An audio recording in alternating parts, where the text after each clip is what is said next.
কাউন্সিলের সম্মানিত সভাপতি এবং প্রধান অতিথি আমার সবার পূর্ব সালাম ভাই, আমি দীর্ঘদিন ওনাকে ভুগা ভাই সভাপতি এবং উনি সেক্রেটারি ঢাকা মহানগরের থেকে উনি আমার নেতা ওনাকে রাজশাহী বিভাগের দায়িত্ব দিয়েছেন এবং ওনার কৃতিত্ব এটা যে আজকে আমরা সফল যে কাউন্সিল করছে এটা আমরা মেন কৃতিত্ব ওনারই কৃতিত্ব,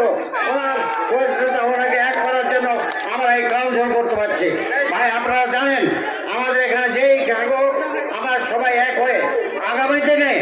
যে তত্ত্বাবধায়ক সরকার আসছে এরা আমাদেরও না কি করবে বোঝাও যাচ্ছে না। কাজে আমরা সবাই একটা কথা, আপনারা সবাই এক থাকবেন, ঐক্যবদ্ধ থাকবেন।